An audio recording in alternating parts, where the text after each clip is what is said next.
You can modify behavior, but you cannot change character. And I fully agree with that. A guy that has no character is never going to have character. And a guy that does is always going to have character. It's pretty simple.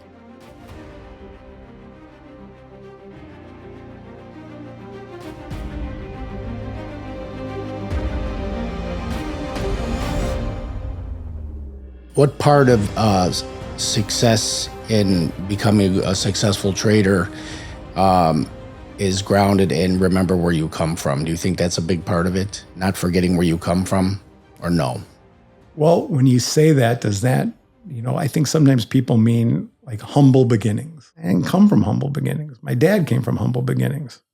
I was 9 years old driving around in his Rolls Royce.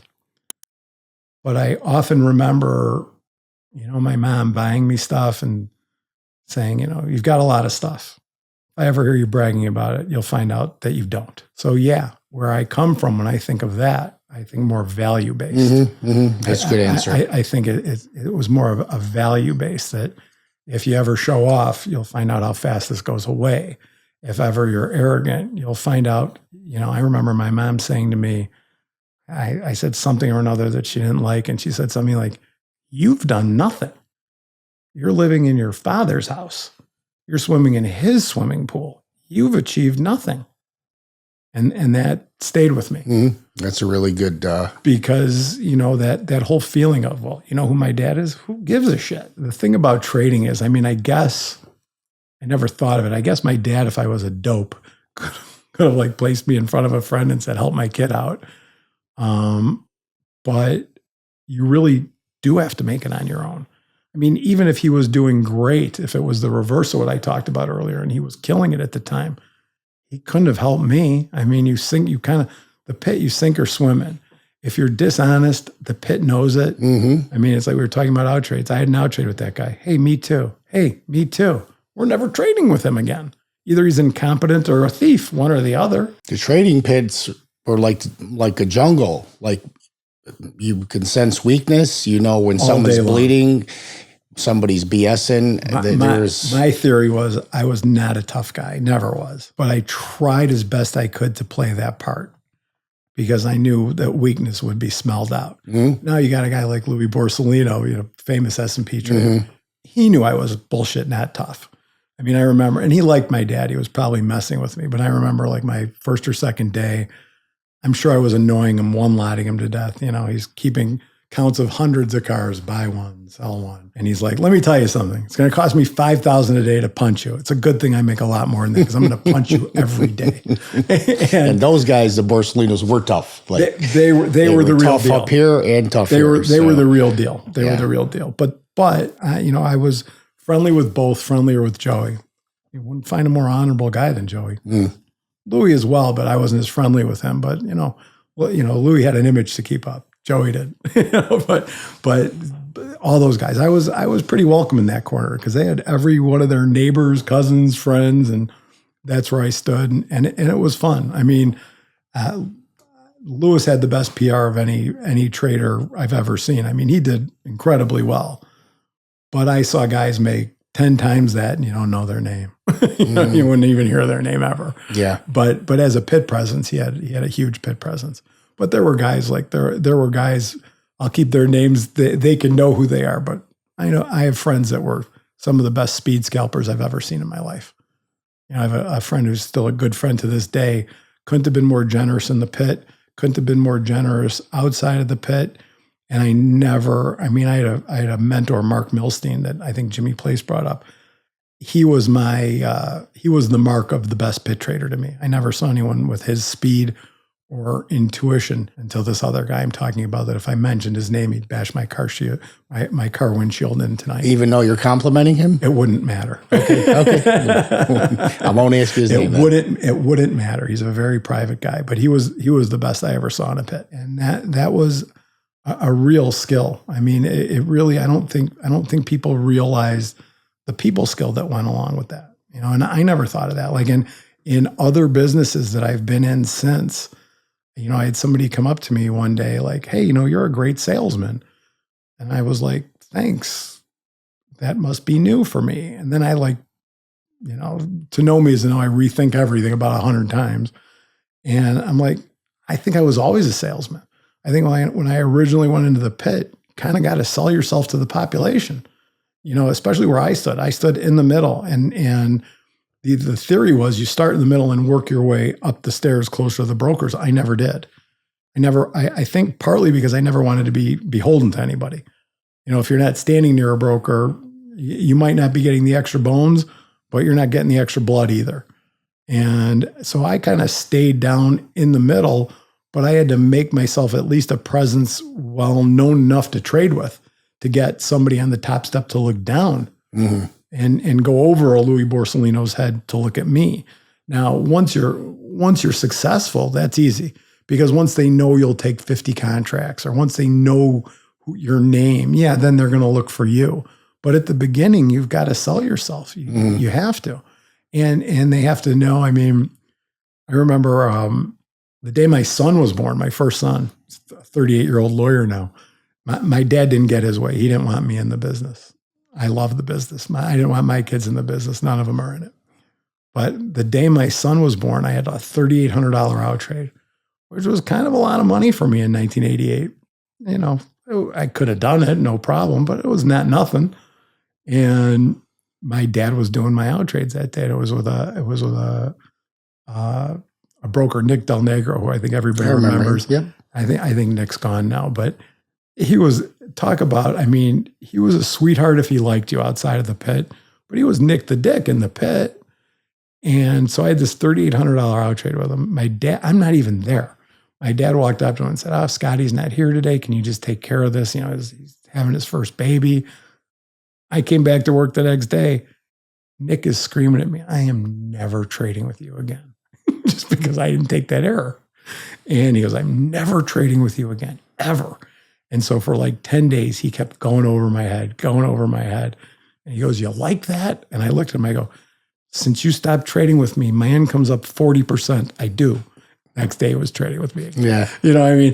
That stuff happened all the time. But it really is like, I don't know how many people remember. You remember the famous, the Bugs Bunny cartoons, the Warner Brothers cartoons, where you had the sheepdog and Wile E. Coyote, and they'd be chasing each other all day. And then at the end of the day, they clocked out. And then see you tomorrow, George. Mm-hmm. That was us. You could be fighting with somebody and calling them names and all that. Jesus Christ, the stuff I said in the morning would get me thrown into HR and out of any company in the world. And I was the least of the offenders. And you really kind of walked into every morning, your mom's a whore and your dad's the pimp that got her pregnant. And you had to listen to that, because, what I came to understand was, if I could throw a guy off his game, I owned him.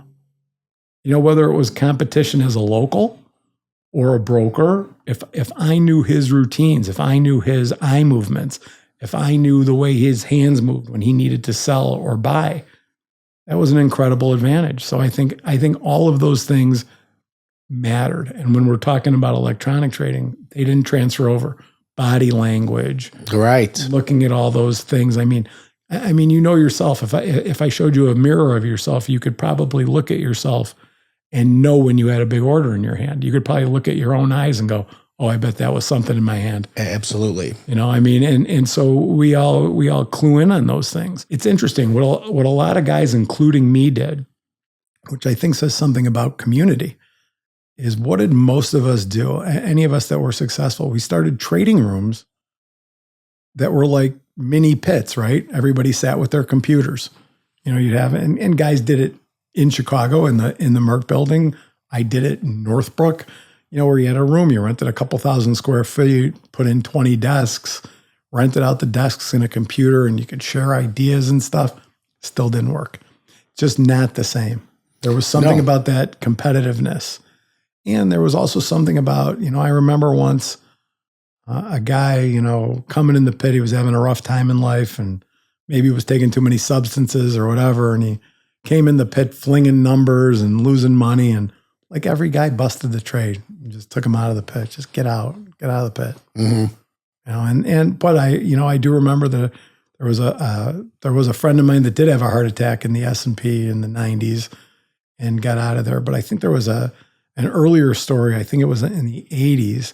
A guy in the T-bills had a heart attack, and I don't think anybody noticed for like 5 minutes. They just kept trading right over him. I mean, so there was that, you've got 500 guys, each super focused on their own crap.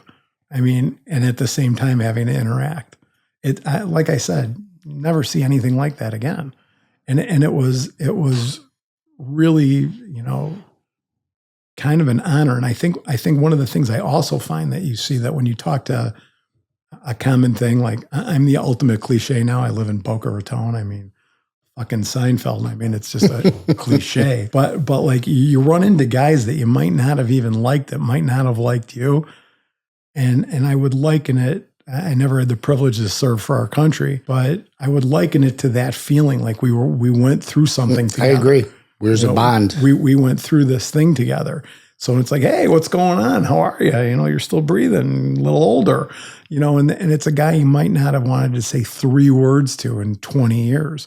But there is something that you could look at each other and know that there's an understanding. Mm-hmm. Same with when you meet people that you didn't know on the floor, and then you realize they did. Hey, I was on the Merck floor too, or whatever, and you have a bond. It's an instantaneous bond of where I'm coming from, my point of reference. I love movies and TV, always have. So I've spent years trying to figure out how do you Trading Places shouldn't be our movie. I mean, I love it. Who hasn't seen it 1,000 times? And yeah, the definition, lobster, crack crab, can't we have both? Yeah. And, all of that. But that shouldn't be our definition of who we were. That should be the fun movie. It should exist. It should be there. But no one can capture it. And people have tried. I've seen these wonderful documentaries. I had a couple of buddies make that, Floored. I know the guys that made that. They did a great job. Jordi Malamed tried to do a multi-generational documentary that ended up being more about him and his dad. Did a great job for what it ended up saying. But you can't get that, what was going on in the pit. You can't get that feeling.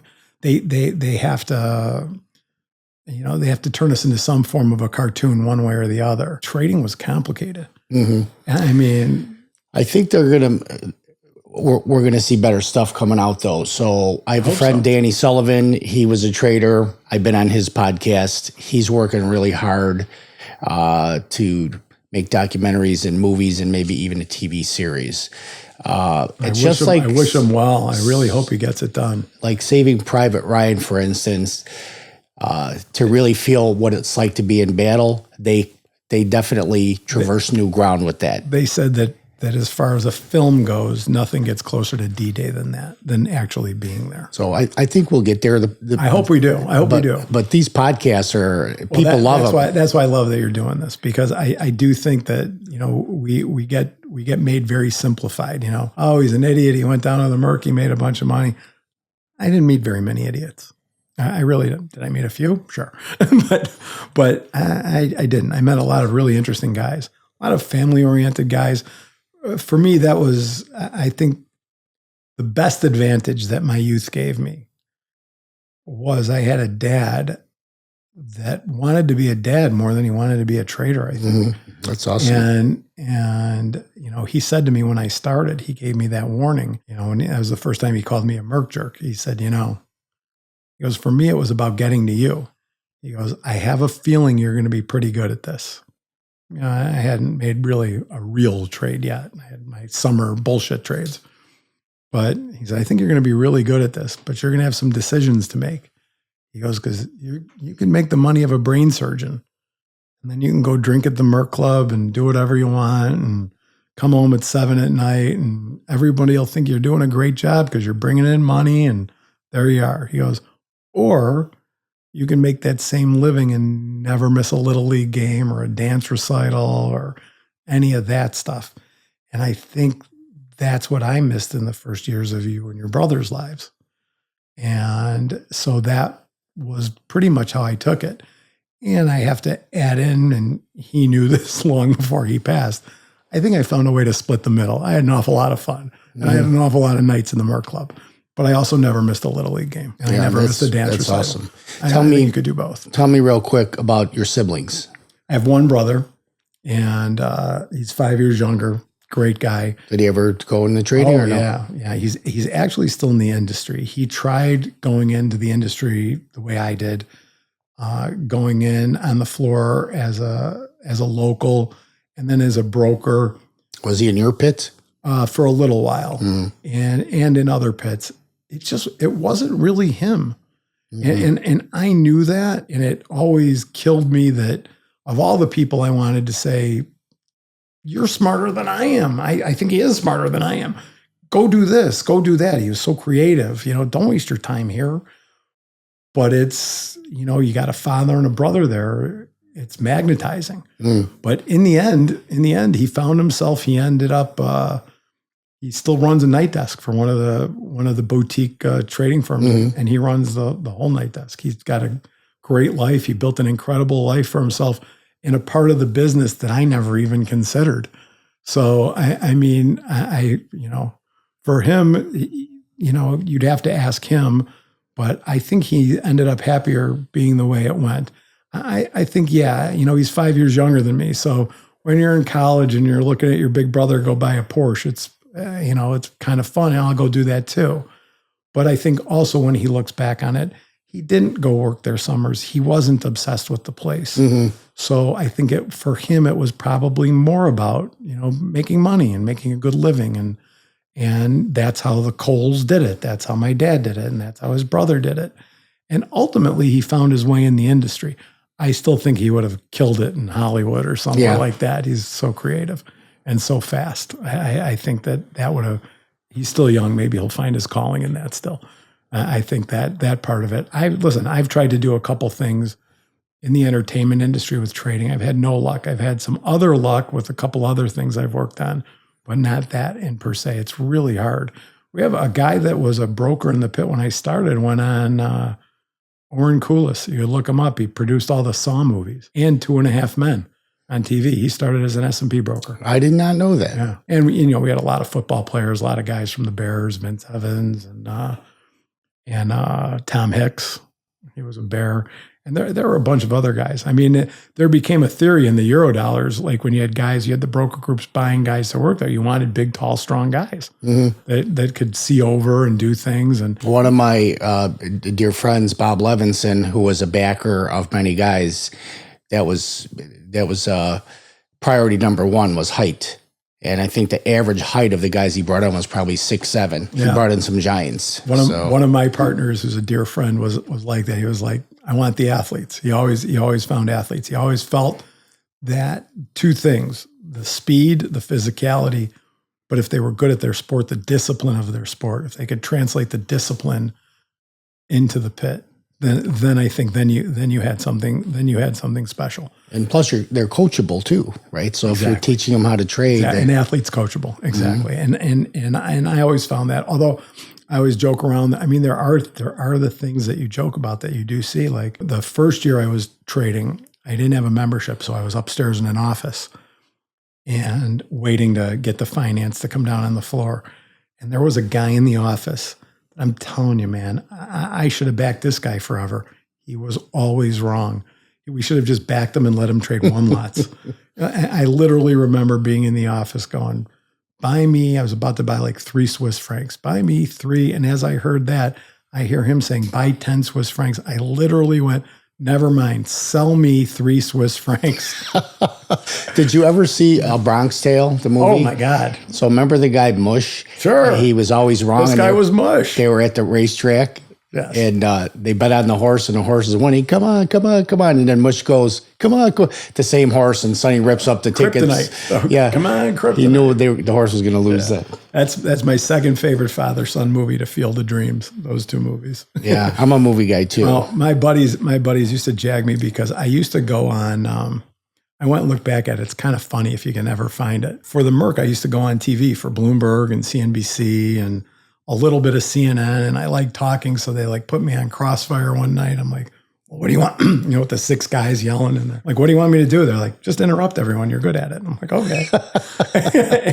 It's a whole different perspective because when you talk to those guys, like I remember in those days, I think Mark Haynes was the anchor before he passed away. And like, it's weird, you're talking to this guy and you're at commercial. And he goes, so Scott, what do you think of the market today? I go, I think it's going to get fucking killed. And he goes, you think it's going down today? I go, yeah. He goes, oh, we don't say that on CNBC. I'm like, we don't? He goes, no, we call the markets going down buying opportunities. I'm like, oh, I get it. I mean, it was a joke. I mean, but the other thing is my friends used to say, we had a whole gag, and, that you take these fancy things and people, and I just know this because if people are taking me serious, then I'm taking other guys that are serious that are as dumb as me. Because my thing is, my buddies used to give me a word that I would have to say when I went on TV. And they would come up with words, get this word into your commentary. And like one morning, and it was right, there was a weird period of time where people weren't trusting the accounting of firms and the EBITDA of it, and no one, they finally noticed there was no analysts ever saying the markets were going down. And Mark Haynes, my buddy, said, I want you to say the word field. I'm like, field? How am I going to say field in a market commentary? And he goes, I don't know, you're the word guy. He goes, you do it. So I'm down there, and Mark Haynes said, how are we going to get trust back to the marketplace? How are we going to make people believe that they can, come back to the markets and know it's a level shot? And I just went right to Field of Dreams. I went, it's like a field. If we build it, they will come. Got it. And people thought I was like so smart or clever. I'm like, no, I'm just looking for any way to say the word field here so I make my bet. All right, but I wanted to circle back because I want to pick your brain here real quick. What is it when, for instance, a trader's successful and then he ramps up his size like without progression, like you traded, 1 lots, then 3 lots, then 5 lots. You progress into it where a trader will go from a 100-lot trader to one day, I'm just going to shoot them up and they blow out, or a broker decides, I'm making $200,000 or $300,000 a month as a broker, and I'm going to trade the market as well and lose everything. What happens in the brains what is that? You did a podcast with Matty Newberger, didn't you? No. He's a good one to ask about that one day. He's funny about that because he loved trading. Some of the brokers will tell you, I had to be a broker to feed my trading habit. Some of the guys, what I've always said is, I definitely believe that the guys you're speaking of, yes, they blow out quickly and then they can't come back because they want to come back where they were. And there's 2 ways to look at math. And I am not a mathematician. I don't want anyone to think that. Bring out a calculus book, I'm going to get an F straight up. But I'm very good with simple math and I'm very fast with numbers. And there's 2 ways to look at numbers. Arithmetically, 1, 2, 3, 4, 5, or geometrically, 1, 2, 4, 8, 16. If you trade like that, like I just did my first 2 lot, I'm going to do a 5 lot.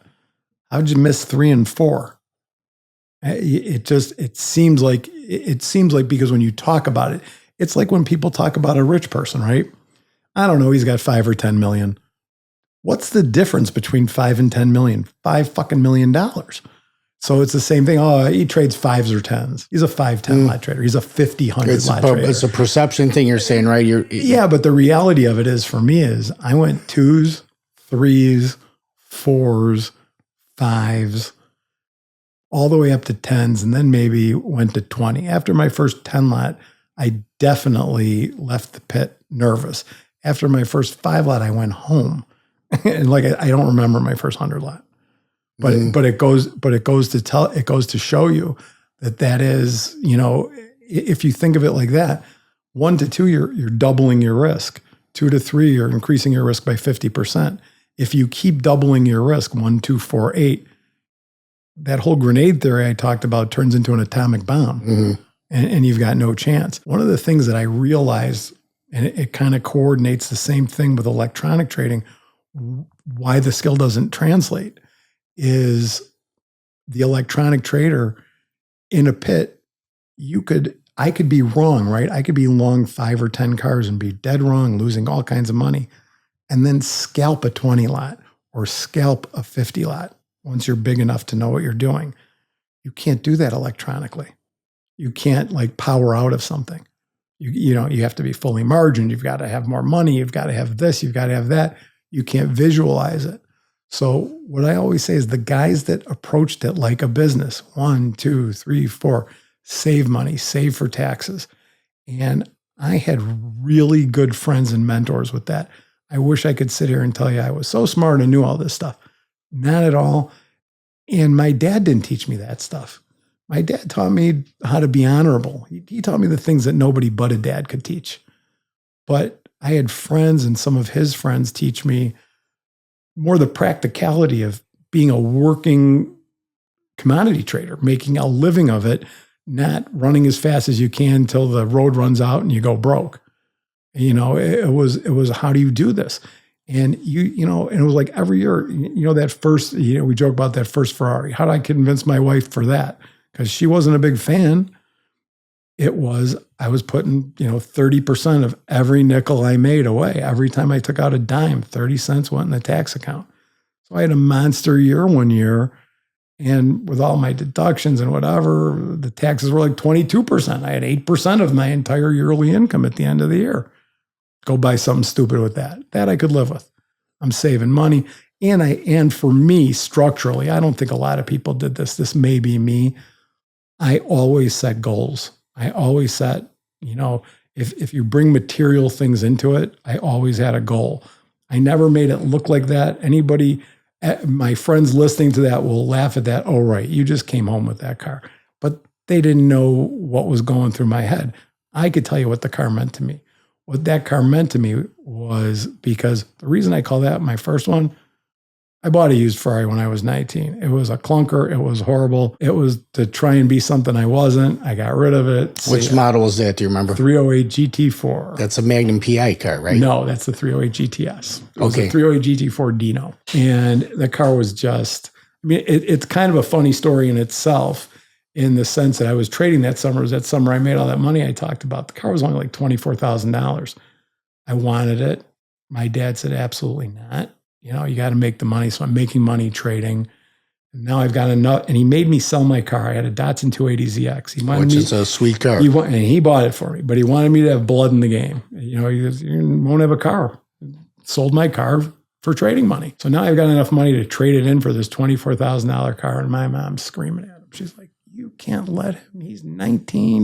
Are you out of your mind? And my dad comes out and he goes, well, your mother and I, you didn't earn the taxes for this money yet. I needed like 11 grand. So I went back and I earned the taxes. Again, all accidentally. I'm like catching these moves. It's a fucking mistake.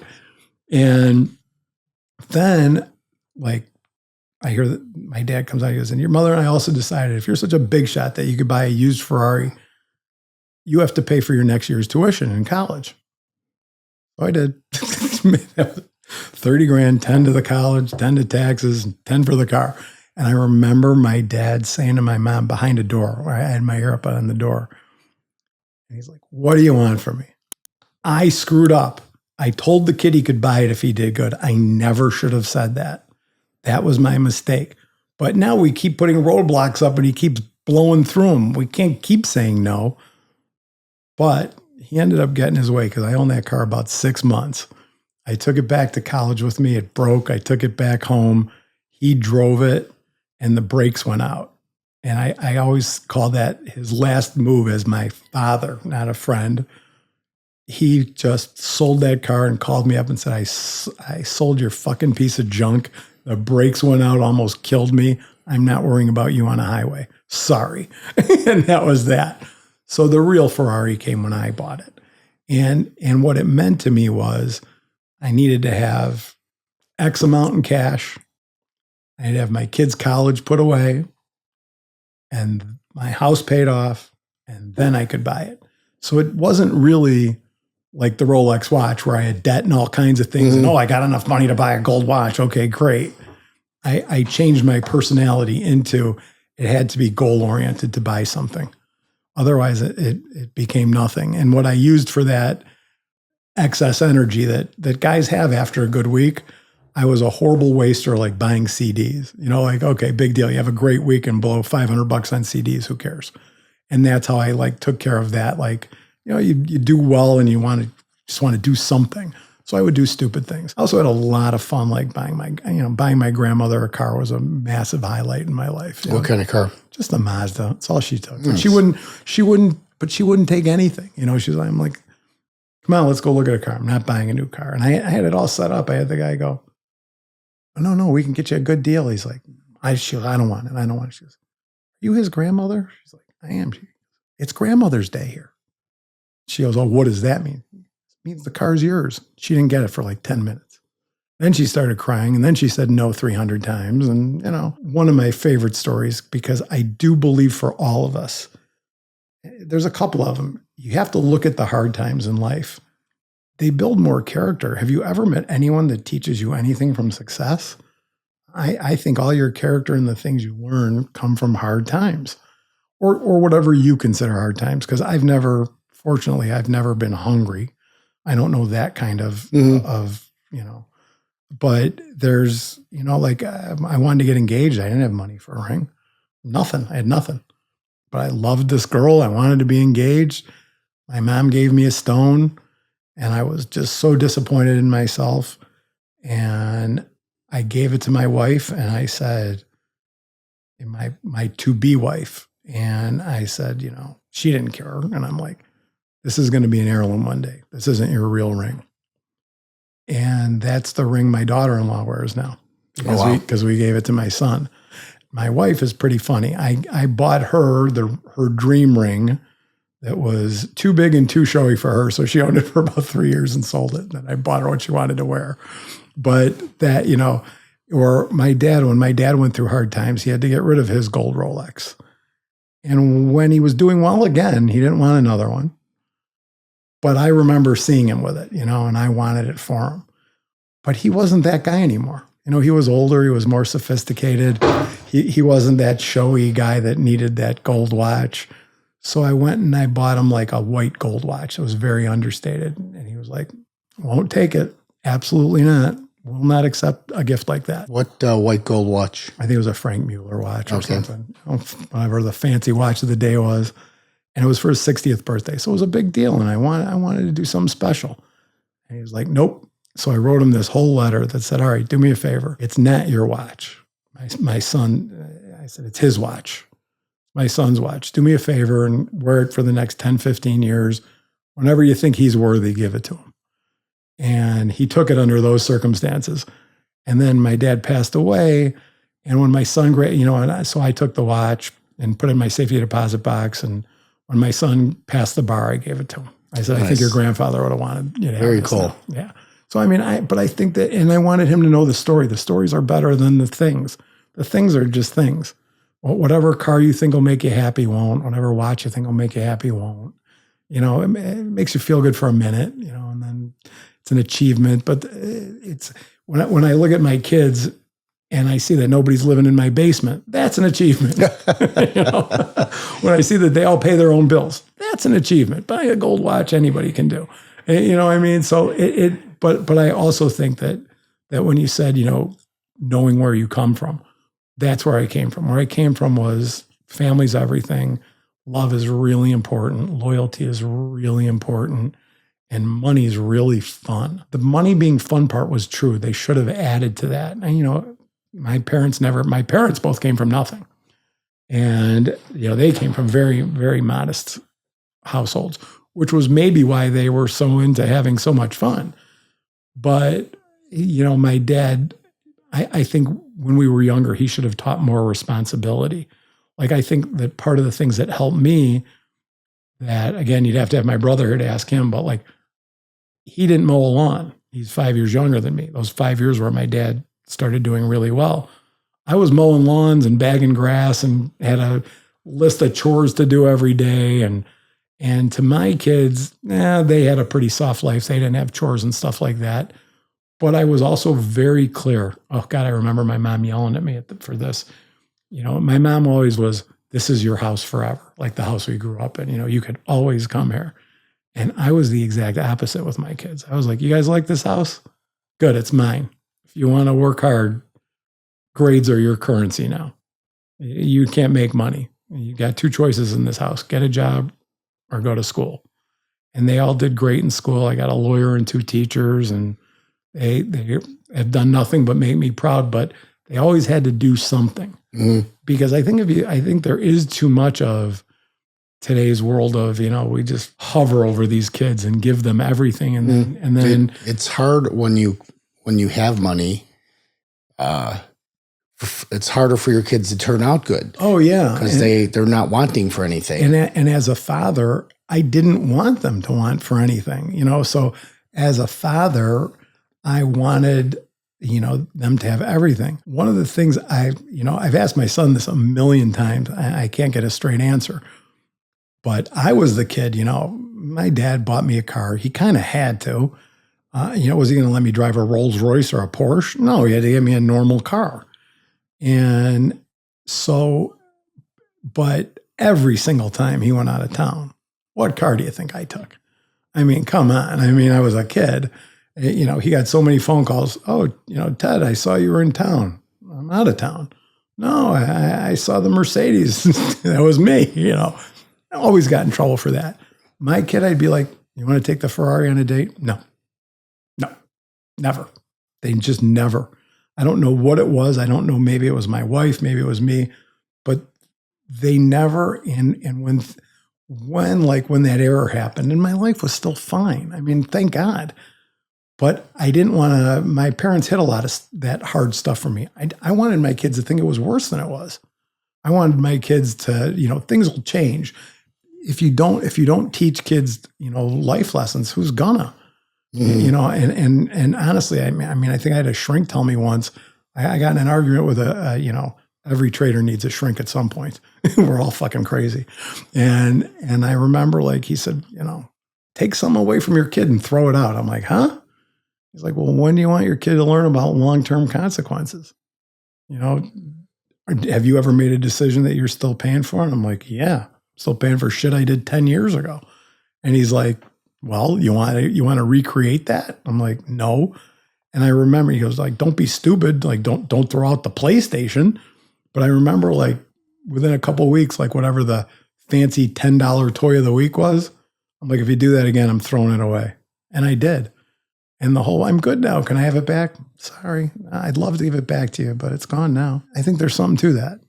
That's his deal, not mine, but I just copied what he said. I think so. I have 3 sons, and I always told them about money. I go, money isn't everything, but it's almost everything when you don't have enough. Oh, it's everything if you don't have enough. Because then you have a dark cloud following you everywhere. Do I have enough for rent, to pay my bills, groceries, etc.? I go, so the goal is to have enough money. Be able to have a shrink. Right. It's better if you have an abundance of money, yes, but you could actually have too much money where it could derail you. So I couldn't agree more. And one of the things I always say when planning my life or telling anybody you don't need to plan for making more. If you make more, great. If you say that sentence, oh, don't worry about it. We can't really afford this now, but 3 years from now we'll be fine. Don't do it. The idea is when I bought my house, I've only owned 2 houses my whole life. Made one bigger, then I was able to buy a second home, but it was, I can afford it, and we'd never have to move. Could move, but we never have to. And my dad lived in a life bigger, bigger, bigger, bigger, bigger. And I actually remember, listen, I was his kid. I fell into that. And I wanted to buy that big giant house and almost did. And my wife had a fit. And my dad had learned his lessons. And he looked at me and went, you got the only wife I know that doesn't want a bigger house and you want one. Cut it out. And, stayed where I was. But you don't need to plan for making more. You need to plan for not having. Mm-hmm. Because as you said, if you don't have money, when things are, there's not anything else you can think about but money. How am I going to get dinner? God forbid. How am I going to pay the rent? How am I going to keep the lights on? How am I going to keep my kid in school? How am I going to do all these complicated things? It obsesses your entire mind. Money gives you the luxury to think, what did my mommy do to me when I was 6? And then you can go find out. Money is the ultimate luxury. What you do with it, if you use it to hurt people or harm people or enrich things, that's on you. The money itself is the enabler.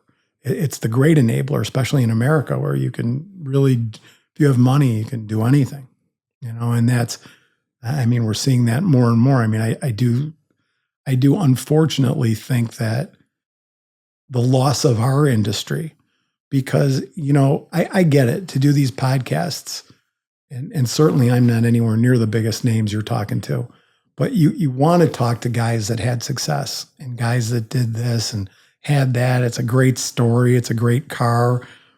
But really the lifeblood of the Merc is the out-trade clerk that's killing himself to, working his ass off to make $100,000 a year. God knows what he had to do. Or the clerk or the everyday trader that, you're making $90,000 as a local. Sounds good to your neighbor who's making 75, except he's got benefits. And you're making 90,000 and you got to pay for your health insurance. And you don't have a retirement plan and you don't have anything. I ultimately ended up saying to people, if you don't think you're going to make at least $200,000 a year, and this is more like 1990s money, don't do it, because you're better off making 100 somewhere else. Because, for me, I'm the only living human being that's ever paid for my health insurance since I turned 21. So all benefits I've paid for, and any job would have given me those things. They wouldn't have given me the stories and the joy, but that working class trader, there were plenty of those guys, plenty of guys that maybe wanted you to think that they were making more than they did, but they didn't, and they were just surviving.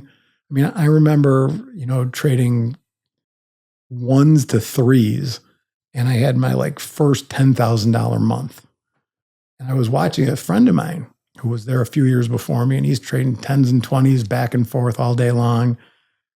And I'm sitting in the break room with him, and he's like, I finally cracked $10,000 this month.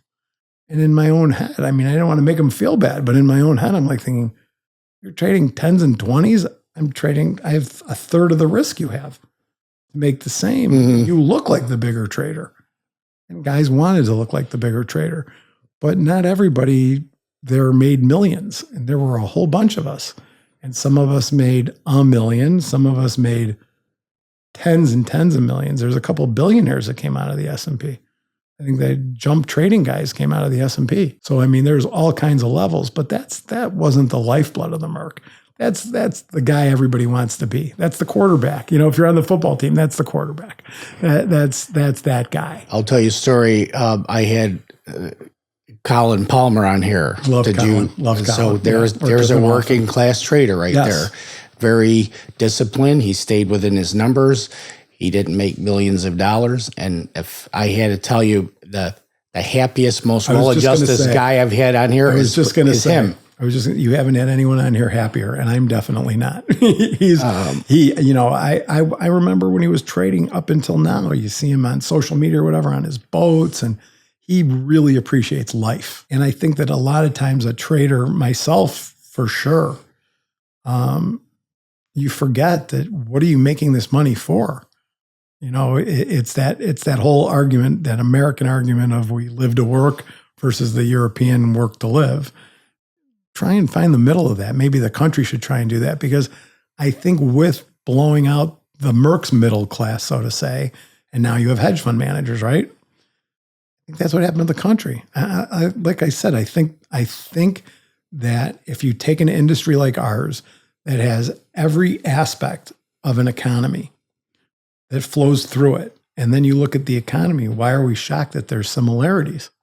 So the same way we lost the middle class trader, we lost the middle class of America. The wealth gaps are huge now.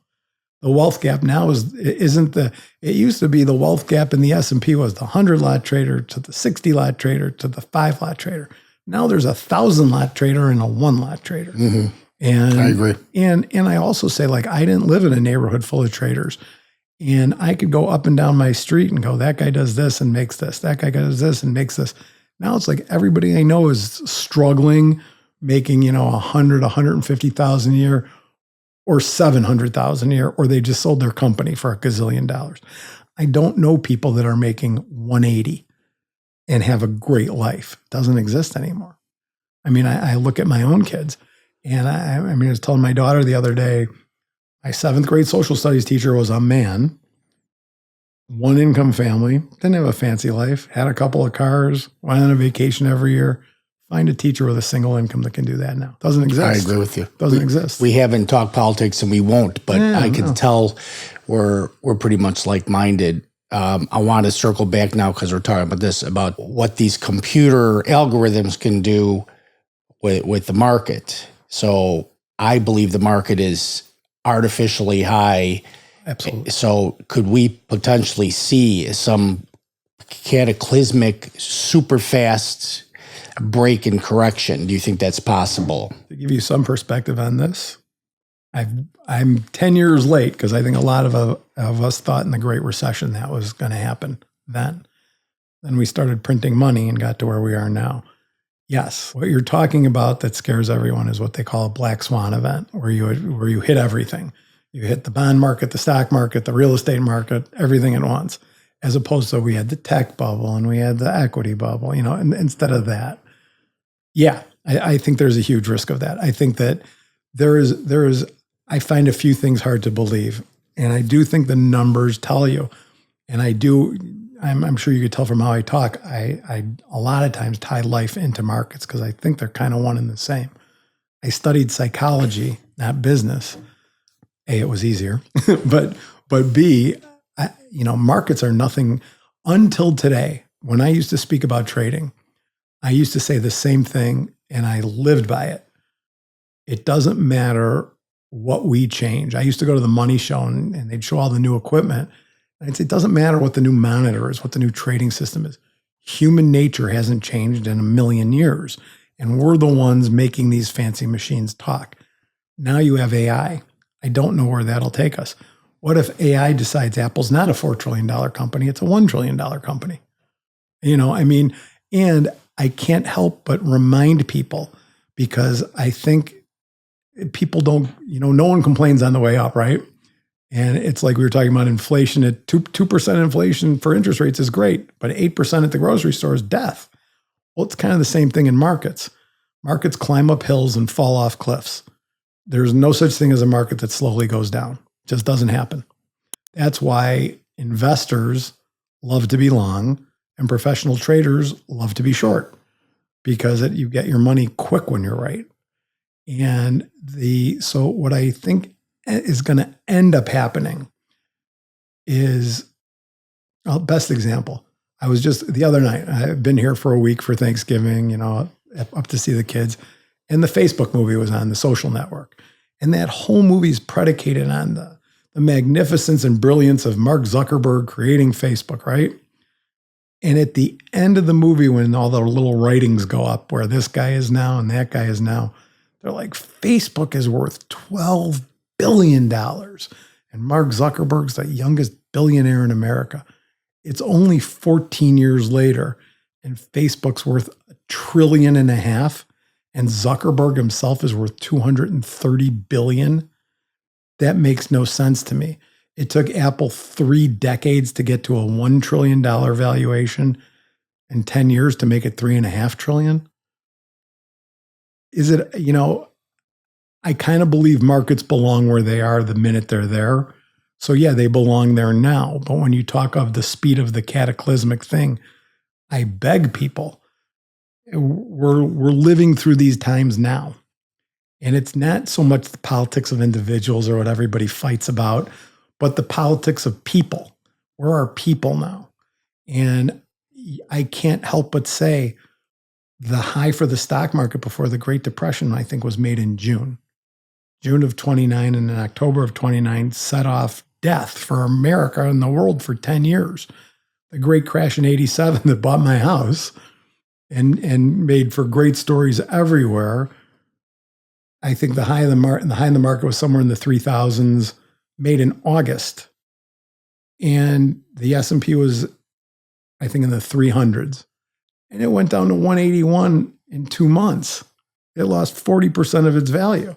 So yeah, and go even more to make it funny. I was in my country club, few beers in and having fun, and there were a bunch of old dudes sitting around talking about their KEOs and IRAs and whatever they had at the time. I couldn't help myself. NASDAQ was like at 4,000 and I walked by and I went, I think the NASDAQ's going to lose like 80% of its value. I just made that up for fun.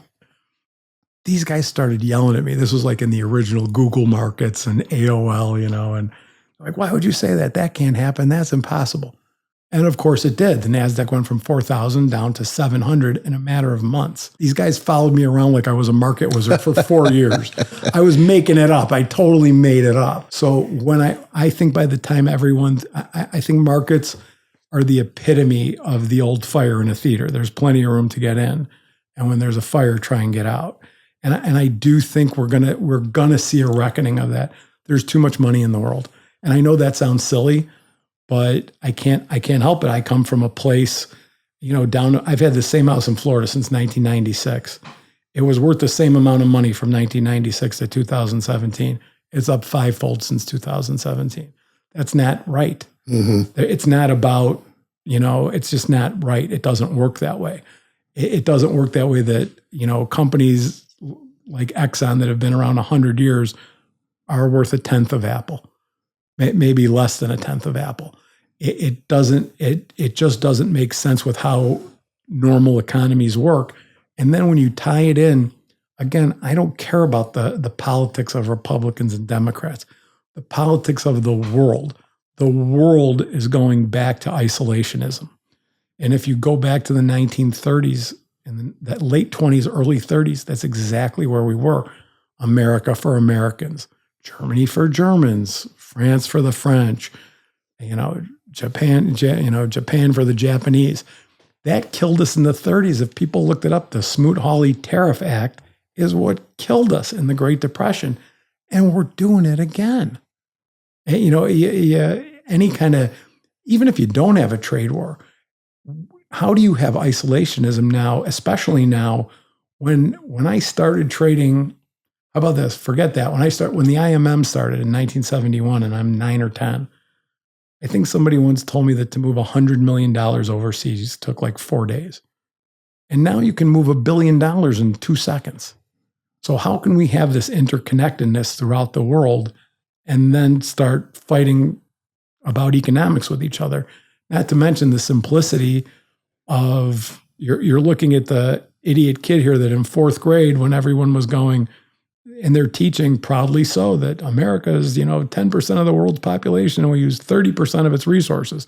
I'm the kid that went, what happens when the rest of the world wants it? That's happening. So all resources are finite and all these assets have exploded.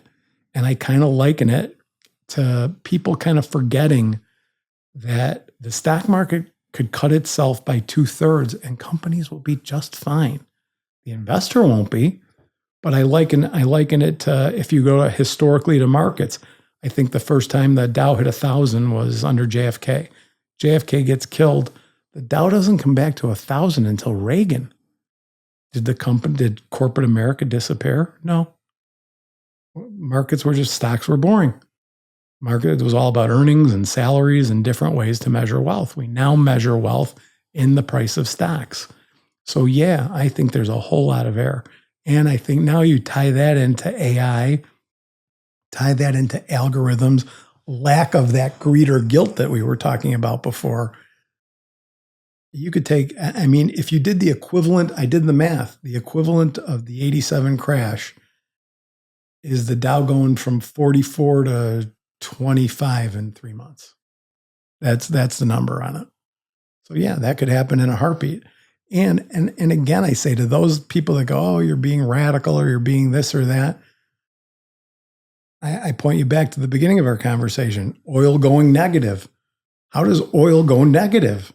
I thought there's only so much in the world. They told me we were going to run out by 1990 when I was a kid. Now here we're still drilling for it. Wait a minute. It's negative. It was kind of funny that day because all the traders that used to trade were all calling each other like, do you know where we could put 1 million barrels of oil? They'll give us $10 million. I was like, no. And it only lasted for a moment. But even so, it goes right back to that old man waving his finger at me. No such thing as too high or too low. The fact is, I'll try and remember the numbers a little bit. But I've never been fascinated with like wealth from the material end. I've always been fascinated with wealth from the end of who makes it and what do they do with it. That's always fascinated me, very much so. And so I do look at it like there's been way too much expansion, which is good, but we keep scooting out of the contractions. In '08, the too big to fail. Bullshit. They should have let it, anything that couldn't survive should have failed. And we'd be stronger for it now. But instead they printed money. The Federal Reserve started buying bonds and started buying equities. It's a false move. And no, I'm not, I don't go with that fear of when everyone goes, oh, what if China sells all their US bonds? We'd survive that. Who cares? And I dare them to. That's not happening. What's more likely to happen is we keep printing money and go into a hyperinflationary period, because you can't, what I was going to say before is, I think when I started trading, the numbers on the Forbes 400, the 400 wealthiest men in America, you had to be worth, I think, $200 million in 1984 or 5 to be on that list. You have to be over 2 billion to make the list now. The whole list added up together was 200 billion. It's well into the trillions now. Mm-hmm. Yet, the same ordinary income of the American citizen has gone from like 45,000 to 62.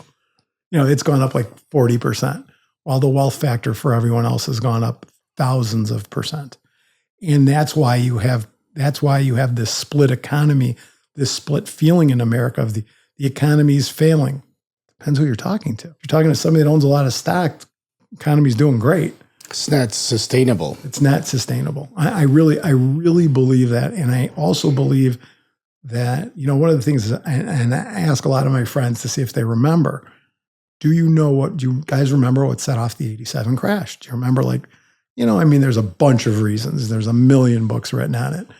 But what was what was that first little match that got lit? And the answer is the dumbest thing ever. It was the trade balance.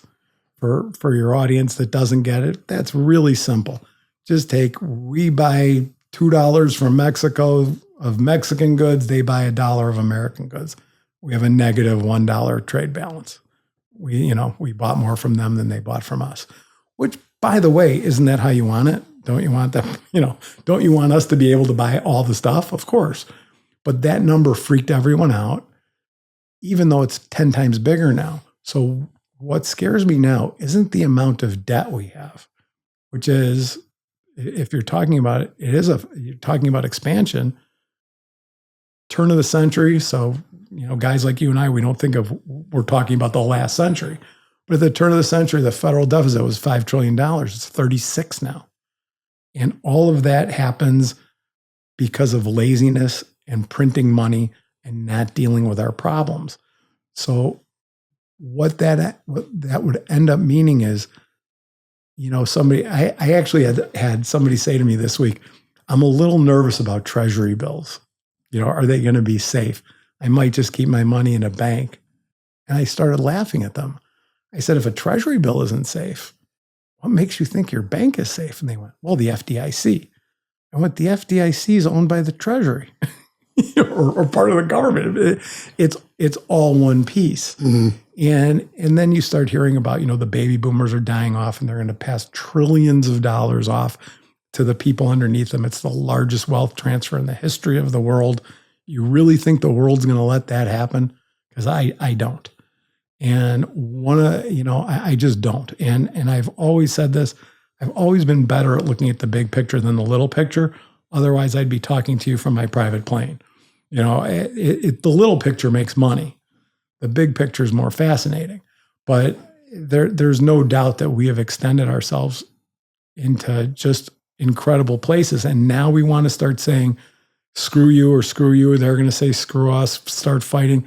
It's an identical replication of the 1930s. It really talk about rhyming. It rhymes. And I hope that doesn't happen. But the part of the debt that scares me isn't that we can't handle it, because we can. Not if they keep writing about it. If they keep writing about it, it gets bigger and bigger and bigger and bigger and more insurmountable and more insurmountable. where I say, yeah, 36 trillion is a ton, but a house on a beach is 100 million. Makes sense. If the house on the beach was still $1 million and it was a $36 trillion deficit, I'd have a problem with that. So it is survivable. I don't know how we'll react. It depends how the leaders of the world react at that time. If one treasury of one of the big economic powers makes a bad decision, it impacts all of them. And as much as I've always been so proud to be an American and be in the biggest economy and the strongest country, but we aren't the whole world. And I think that what everybody kind of just refused to see because they wanted to, and I get it, the country, people are hurting and whatever. You don't measure yourself against America after a pandemic. You look at the rest of the world. How are we doing compared to the rest of the world? But that's not America. You know, the joke that I always heard when I was a kid is the Chinese think in centuries, the Europeans think in decades, and Americans want their fucking MTV. You know, we want it now. And I get it. I'm an American. I'm the same way. But that like trading, usually if you find a trader that busts out, what made him broke him. Sometimes not, but most of the time. Like most of the guys I know, that great hubris that makes them that huge and that strong, that guy that's able to be in the Euros on unemployment and say, buy 5,000. Oh my God. That hubris is what might make him be working at a Home Depot right now. That's what scares me for the country. We have this hubris like the rest of the world doesn't need us and we could do whatever we want, which I do think we could, but never by ourselves.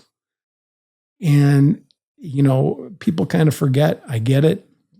Foreign aid is not about helping other countries. Wouldn't it be nice if it was? Foreign aid is about, we have all this stuff and we want to keep it, so we'll give you a little bit, stay away. That's really the game of foreign aid. And the only way that I ever tie politics and economics together for something like this is, and while I criticize America here, it's kind of like criticizing my dad's generation. They didn't know any better. America as a country, the way we handled our markets was, okay, we want oil, put in a guy. We put in Gaddafi. We put in Saddam Hussein. We put in all these guys all over. When the guy fails, we're at war, whatever, da-da-da-da-da. China looked at that, and the same way I had my dad to look at and go, I should save more money, China looked at this and went, well, that doesn't work. So they go to these countries and go, hey, looks like you need a brand new pier and a whole new port. And we'll give you $2-3 billion. And all we want is your mineral rights for the next 800 years. Mm. That's the game we're losing. Or we get caught up in these stupid arguments about electric cars. I have an electric car. We've talked about cars a lot. I like cars. Can't buy the Ferraris anymore, but electric cars are really fast. That's why I like it. To make the environmental argument go away. Maybe it's true. Maybe one day it'll be true. But right now, the electricity powering my car is being made by coal. The battery is going to have to be put somewhere. And maybe technology will work our way through all that. But what upsets me isn't that, because that's what we're all arguing about here. The climate change part of an electric car, fuck that. What I'm arguing about is China now owns the electric car market because we've been fighting about it. That's what you lose. You'll lose an industry. You lose all those jobs that come with the industry. You'll lose the future of the auto industry because we're sitting here, too fat, too rich, whining about what's good or bad.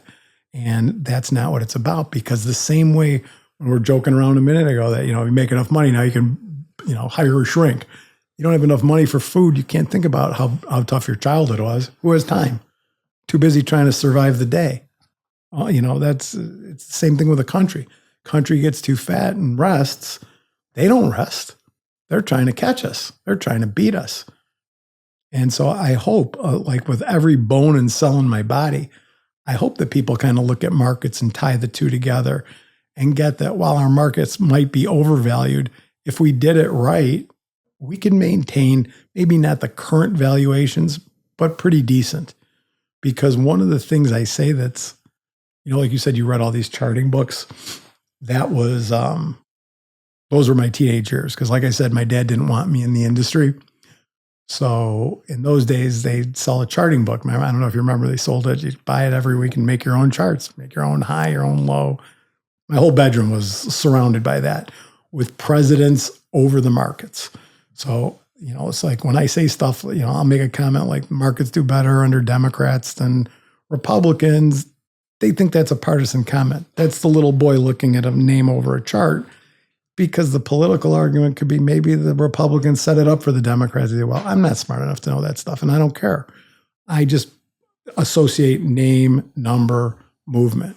But when you're talking about that, the way a chart would look at the world 100 years from now is the stock market in 1982 is at 1,000.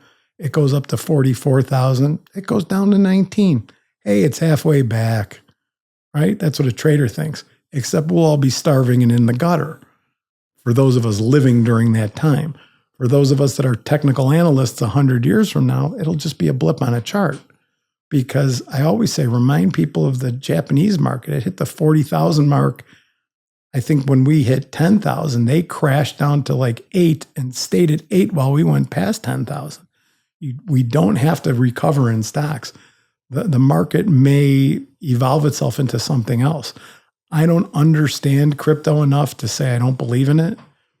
I find it fascinating. I mean, I kind of think like I'm one of those guys that, the old school guys of me, go gold, right? The minute we went off the gold standard, we screwed the country. Why is gold valuable? It's only shiny. You can't eat it. It can't do anything for you. It's only valuable because a bunch of people about 10 million years ago or 10,000 years ago decided it was valuable. And it's the same thing with Bitcoin. Is Bitcoin worth 90 grand? To me, no, but there's enough people that say yes. So it's yes. And what scares me the most thing is, I don't know, the way to look at it, if we were sitting here at this desk, the stock market is your pen right there. The bond market is that pad of paper. The currency market is this whole house. So if the dollar were to fail, that's where your problem is. Do I see that in my lifetime? I certainly hope not. But will it ultimately fail? History says yes. Otherwise, we'd still be trading in some currency that's lasted thousands of years. And I don't think you can find a currency that's more than a couple hundred years old. So I think that from that standpoint, we've got a house to clean now. And unfortunately, it became like dirty words to say raise taxes. Because there was a period of time, like you remember being a boy when you raised taxes when the country was fat to slow it down and cut taxes to speed it up. Now we cut taxes, we waste the money. We feel like we have a right for lower taxes because they're buying $9 billion ashtrays for submarines. If you were using the money correctly and do what so many much smarter people than me have suggested and give no tax breaks and just call it a flat tax rate somewhere, you'd fix everything. I kind of believe that when all the pit traders started going down electric and I was in my electronic office and a guy said to me, "Do you believe they're just forgetting about us? We're just like nothing now. Can you believe it?" And I kind of looked at him laughing. And I went, when you were trading in the pit and you looked up and it said GM cuts 38,000 jobs today, did you think those poor people, or did you just say I should sell the market? Come on. I mean, it is a capitalist society. You didn't give a shit about their jobs and they don't give a shit about yours. And that's when you start thinking like that, and then you start thinking, how do you put it all together to make it all work for everyone? That's a better thing. People, we're socialism. We've been socialists forever. We're just more capitalists. We got a fire department. You're a socialist. Onward and upward. You got Medicare. You're a socialist. Doesn't mean we're socialists like those people. Do it the way we do it. Do it best. And it's one of the things that kills me. I saw a movie once. It was a documentary. And I think it was from a really liberal guy, but it wasn't about that. And it was about all the inventions in Europe and why school lunch is better in France than it is in America, and why healthcare is better in Sweden than it is in America. And the answer is, it's really frustrating. They're all American ideas that those countries took up after World War II when we rebuilt them. They took our ideas and created better societies than we created because we didn't use our own ideas. So I don't look at, I think America is still the country. And I think we can do anything, but not if we're still fighting like this. And I keep I keep going like this, like nobody wants to talk politics anymore. Hopefully people will start wanting to talk politics again, but not the way they're doing it. Because, the way I was raised in politics, and you'll laugh because it's not this anymore. Politics to me was explained again by my dad, who said, there's 10 things. You can only have 10 things. You want 10 things, I want 10 things, and there's only 10 things you could have, and none of ours overlap. If you win the election, you get 6, I get 4. If I win, I get 6, you get 4. Somehow we turn into the winners get 10, the losers get 0. And that will never work for America because we're horse traders. I want your computer. You want my computer? Then I want your car for 3 weeks. We're just horse traders.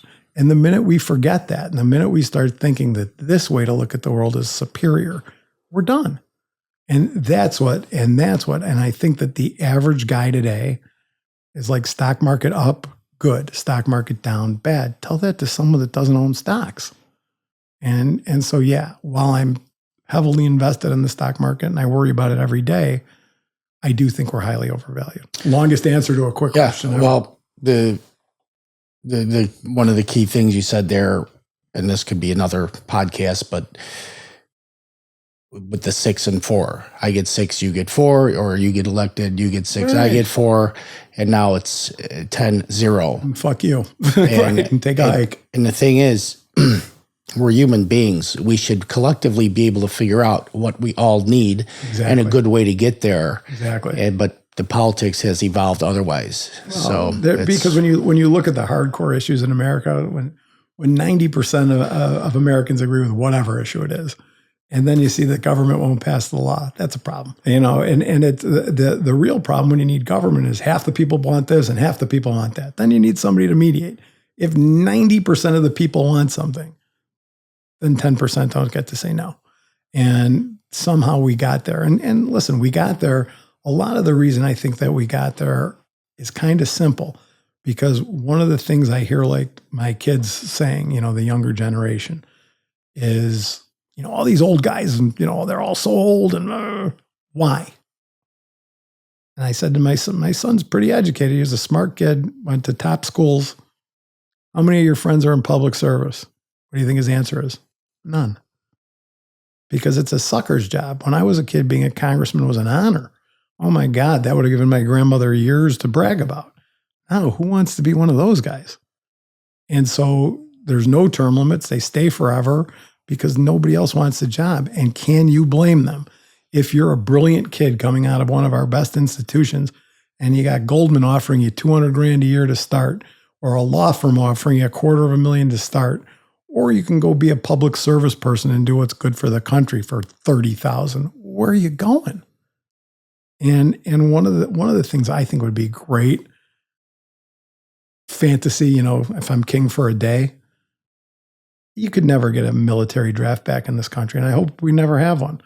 But I think what everybody would agree with is when guys our age were 18, there was a lot more expected of us than kids today when they're 18. And I think it'd be a great idea. Like you look at some of these countries that, demand military service for 2 years. We should demand service for 2 years. Every single American has 2 years of service. I don't care if you're building roads, working with kids, a domestic Peace Corps. And it would do a couple of things. It would give those kids value and purpose. It would also do what the draft used to do. The draft, I have a relative in the armed forces, and I asked him about race in the armed forces. He says, it doesn't exist. I go, can't not exist. He goes, well, when it happens, they had a guy that just hated everybody. He just liked himself, hated everybody. They put that guy on patrol for his life with every type of person but his own. And eventually he trusted everyone. And that's what, when everybody lives together, works together, you battle everything that we're afraid about today. You battle everything when people are together. And you force these kids that are 18 living in their parents' basement. I'm taking a gap year. What the fuck is a gap year? I get it. I lived a bit of a privileged childhood, and my parents begged me to go to Europe after I graduated college, and not me. I graduated. I was home on a Friday and at the Merc on Monday, literally. You don't find that desire anymore. You find reasons not to work. You find reasons not to do things. And we need to find ways to make our young people care about what's happening today. Because I think one of the things that I talked about when you and I talked on the phone that I bring to a podcast like this is it's simply my age. I'm young enough to know the legends that were above me and old enough to see the guys that are brilliant beneath me. And man, there's a lot of talent beneath me. There's so much. And they could do so many things. I don't see any of it happening because we're all stuck in this nonsense. There's 24/7, if they say breaking news one more time, you guys broke the news. You all broke it. We get it. News used to be, I try and explain to my kids, news used to be, the news was the same on all three channels and you watch the hottest anchor. If you were a girl, the hottest guy. If you were a guy, the hottest girl, done and done. And I also think some of the things that I like most in the world today, like I said, I'm an entertainment junkie. But the way it used to be, down at the Merc, finale of MASH, finale of Carson, you go down on the floor, everybody's talking about it. Saturday Night Live, everybody's talking about it. Now the conversation starts. Do you have Hulu? No? Oh, never mind. Do you have Netflix? Oh, never mind. And then you go to the show. And then, so we need more commonality. If people talked in more if we had more things to talk about together, you'd have more 9/11 moments when everybody was up on that stage. Because one of the things I wish people would have done better during the pandemic is, you have all these doctors and shit talking. You didn't have any sociologists talking. And a 9/11 event did exactly what it did. Every one of our leaders that didn't like each other got up on a step with their arms and they were singing Kumbaya together. And what does a pandemic do? It makes you look at your next door neighbor like, don't get me sick. You're going to kill my whole family. It's a divider. It's just a natural divider.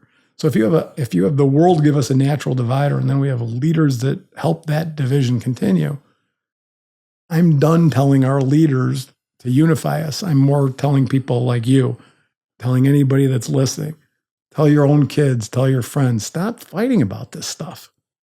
Don't say they're too old and you want them out of office and why can't they unify us? All in one sentence. Yes, they're too old. Yes, they got lots of problems. We can unify each other. We don't need anybody else for that. Great story. It happened yesterday. My mother-in-law's, end of life kind of thing, just happening. And my wife and I went to visit her and we go to a deli afterwards, had a couple bowls of soup. This waitress looks at us. I don't think we looked sad or anything. I don't know. She looks at us and she goes, when you're done, just leave. It's on me. I'm like, huh? She goes, no, it's on me. I go, what? I'm talking to her like I'm an idiot. What? No, your meal, it's on me. I go, let me leave you something. No. And of course I left her something. But I walked down and went, I'm 62. That's the first time that ever happened to me. And I'm like, we need more people like her in this world. If you did stuff like that, there's plenty of ways to help people. 100%. And collectively, I talk about kindness all the time. Kindness is the perfect investment because absolutely. When you give somebody kindness, you get an automatic 2x rate of return. It's like cheating life. Absolutely. So we could all do that. I agree with you. Let's stop talking about politics. Right. Let's start talking about life. That division, it's zapping the collective energy out of our anything world. else good we could do. So kindness, I just did something the other day. The guy ringing the bell for the Salvation Army bucket at the grocery store. I always keep my change in my car in a baggie in the ashtray. So I just had, $5. I just handed him the baggie and I went in the store and then I thought, this guy's out in the cold doing this. He's probably not getting paid. And if he is, it's not much. I bought him $100 McDonald's gift card. And I just handed it to him. And I didn't tell him how much it was. I said, let me buy a lunch today. That's when I did that when we got those COVID checks for $3,000. And hey, I don't have so much money that I don't care about $3,000, but I kind of felt like there's people that need it more than I do. And I didn't know what to do with it. So I called a children's thing and I said, can you find me a family that I could help? And she said, yeah, but they've got problems. So buy them gift certificates. So we went and bought $3,000 worth of food gift certificates for their family. And the social worker gave them money every week. It's little things like that. It's all it takes. Little tiny, people think, oh, well, I'm not rich. I can't. Doesn't take money to be kind. Really doesn't. And I've kind of there are two kinds of people in the world. There are people that are really guarded and they're hard to get to know. They tend to do really well, no question. I've always led with my heart, and I know I'm going to get dicked once in a while. Yep. But I would rather lead that way and meet good people and have great experiences and get screwed once in a while than as opposed to be guarded and miss out on so many 100%. great people. Because the one great thing that the Merc did for me, because, I've had a lot of people say, geez, with your whole life there and your dad and all the things that happen, good and bad, what do you think of the place? Fucking love it. But is it the institution I love? Nah. Is it the real estate? Nah. It was the people. Especially for a guy like me. I was raised in a very homogenous suburb and everybody was the same everywhere. Not at the Merc. And so many different types of people, so many different types of stories, and people willing to share those stories. Didn't you find down there that there weren't a lot of puffy chest guys, like that guy in a corporation that is kind of like lying about his life, making it sound bigger than it is. I get inside the pit. You had to do that a little bit just so no one killed you. but I never found too many guys lying. I never found a guy bragging about his house that then went home to a 2-bedroom shack. Never. They were pretty straight up. It's the people. And what I also see is like, once in a while I'll be on Facebook or something and you'll see somebody at the Merc is sick and you see the names on the donations. And I know every one of them. And I know who they were giving money to before and why they're doing this. There's not a day that I don't love my time there.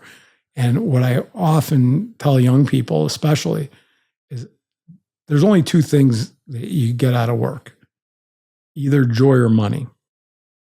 And there are some jobs that you don't care as much about the money because you get enough joy. There are some jobs that you get enough money that you don't care how miserable you are. I was fortunate enough to have both. And not forever. I was in my 40s when it was done.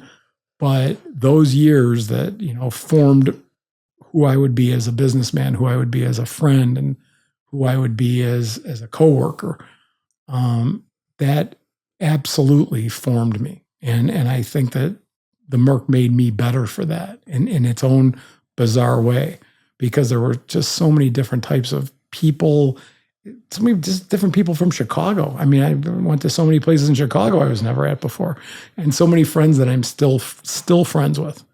It was just one of those places. And I think that eventually, I don't know, I'd like to think something will create maybe a different version. Maybe it won't be market related but it'll be something. Wouldn't it be nice if it was the Senate? but it would be great. Like, we all did have a common purpose when you think about it. I mean, it always sounds corny, and I get it. And, I've got a bunch of friends that'll say, yeah, I traded S&Ps. I don't know what they were. There's always that guy. Or, I was a bond trader. And yeah, every contract's 100,000 in bonds. Really? And they didn't really know what they were trading, and who cares? But to the guys that did know, you kept an orderly marketplace happening for the world. And as crazy as it sounds, and as stupid as it sounds, the basic thing that everyone forgets about, what were these markets created for in the first place? Like, where did you get any futures market from? Not to mention the whole concept of how many times have you had to try and explain what a futures market is to someone, and they still don't get it. I'm trading the future price of, what do you mean? What about the price today? Well, it's a little different because it's 3 months from it. People don't get it. And I get that. But really what it did was it saved farmers, which was our food supply, because the farmer could go like this. I got X amount of acres of soybeans and the price is $3. And if the price goes to $2.50, I'm going to go broke. But if I sell half my crop right now in the futures market at $3, I can keep the rest, and maybe I'll make a little extra or I'll lose a little extra, but I'll be here next year. That part got lost in the translation. You don't hear many people talk about that. We hear about all these sophisticated strategies that protect your money with options and butterflies and all kinds of weird ass terminology that most people will never hear or understand. But they forget that the basic point of the market was to protect the main industries of the nation that fed us, that took care of us, and it kept them stable. And if everyone forgot the purpose of the market is to be stable, that's what will lead to what we were talking about before.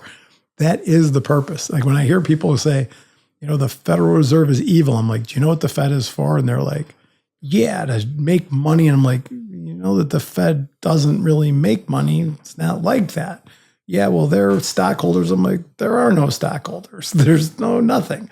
The Fed was created after the Great Depression. And that's, by the way, that's why they failed so miserably in '08 and why people hate them now is the job of the Fed isn't to change things.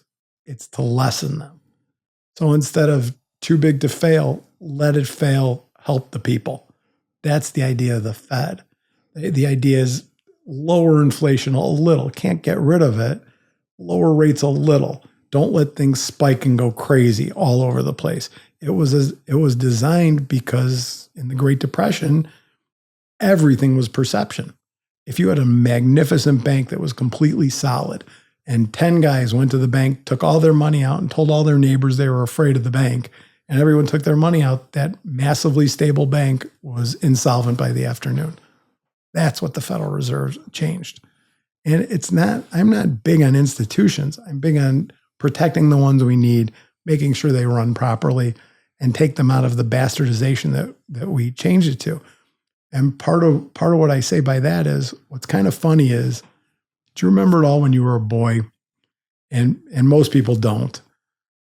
But like any financial news when you were a kid, how boring it was. Yeah. I mean, it was like in Chicago, it was like Jack Taylor, it was like on WGN, and he would be like, IBM's earnings came out today. They were mildly better than people thought. The stock was up a quarter. By the time it got to the 80s and you got to CNBC, it turned into IBM's earnings came out. Let's get down to Bill on the floor. Bill, what are they saying down there? And they like celebritized it. And that's what's happened with politics. That's the scary thing about politics. I see what it did to markets. And that's my fear. I don't want to hear from my president every day. I don't want to hear every week from my senator. Tell me if something's on fire or tell me if something's great. Go away and do your job. And instead, clicks are cash. So they all want the clicks on the internet and all that, and no one does their job. And that's what they forgot, is keeping markets stable, having people regulate markets to keep them stable. It's all to keep our bellies fucking full. It's all to make everything keep working. And so, take away this, take away that, and see how it goes. We know how it goes. That's how we lost all the farmers in the 30s. That's how we lost more of them in the 80s. We know how it goes.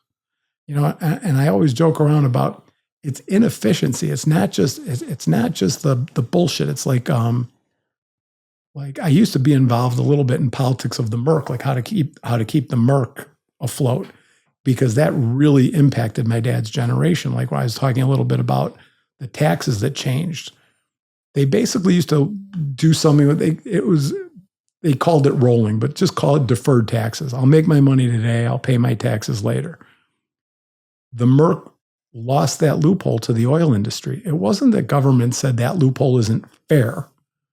It was that closing the oil loophole would have generated billions. Closing the commodity loophole generated millions. But who do you think paid the lobbyists more money? The oil guys. So we lost our tax advantage. We got a better one later on. 10, 20 years later, I'd never complain about the way our tax structure was. The way it was for the guys before me was not tenable. But nothing that I can think of is being changed because it's needed to change. It's changed because it's benefiting one guy or this guy or that guy. It's not benefiting the greater good. And as corny as that sounds, because a capitalist doesn't care about the greater good. And I'm at heart a capitalist. But the smartest capitalists understand without the greater good, you don't end up a capitalist society. Because in capitalism, it's simple. We got 10 companies. Eventually you have one. That's pure capitalism. Balance it. We're good. We're in with something. I wish somebody would talk about it more. We're more in corporatism today. Who do you think's running the country? It's not that the senators and congressmen are running the country. And I got another boat to sell you in the snow out here in Chicago. It's the corporations. And the corporations rule everything. And every country, I just saw Australia's banning kids from social media. We won't do that. We should. And you've got problems in this country. You've got so much suicide among the young and in our industry. And obviously, because it touched me, I know, besides my own family, I know 4 or 5 guys. And you can't think, I have no money, my life is worthless. Life has to be more than that. You have to have different value. And if you value yourself, if you only value your job, make sure you have a lot of money for lawyers and shrinks for your kid. You can't do it all. You got to, ask yourself, why are you working? What do you need the money for? If you're not a parent, hey, live it up. If you are a parent, think about that, because you're putting more people into this world that are going to run this world. And that's why I say we've got to talk about politics, because if we can't get people back to a humble place of talking about politics, then our kids will think this is normal. And trust me, it will get nothing but worse. Politics, it's literally just 2 guys sitting around and 4 guys just sitting around. It's the politics of a softball team, the politics of the mercantile exchange, or the politics of the country. It's what you said. We've been around for a long time. It's the nature. We create hierarchies wherever we go. President of a pledge class. It's all stupid, but we do it. And we've and now there's like this cool trend that we don't respect experts. Like experts are horrible. And it's like, no, if something's wrong with my heart, I don't want to talk to an orthopedic doctor. I'd like a cardiologist. Yeah, but your doctor's a dentist. I don't care what he says about my heart. And the other thing that I don't like that's more societal than politics is, don't you find that, like, when you hear people, if you don't like, pick any polarizing name you want in the book, if you don't like the person, then you can't like any word that comes out of his mouth. And if you do like the person, you must like every word that comes out of his mouth. To which I say, if a guy that I despise says 2 + 2 is 4, he's correct. And if a guy that I just love and admire says 2 + 2 is 5, he's incorrect. That's how we have to get back to thinking. It won't happen, though, because everything is corrupted by the TV set. Yes. So that hatred is actually created and generated somewhere. It makes money. And then it makes money. I've learned this through observation in politics and talking about politics, that very thing. If you hatred is an emotion that dilutes the intelligence of a brain. Absolutely. You don't have the ability anymore to actually say 2 + 2 is 4. I hate this guy, but 2 + 2 is 4. The guy will say 2 + 2 is 4, and you'll go, no, it isn't, because I hate you. Oh, that's what happens. Absolutely.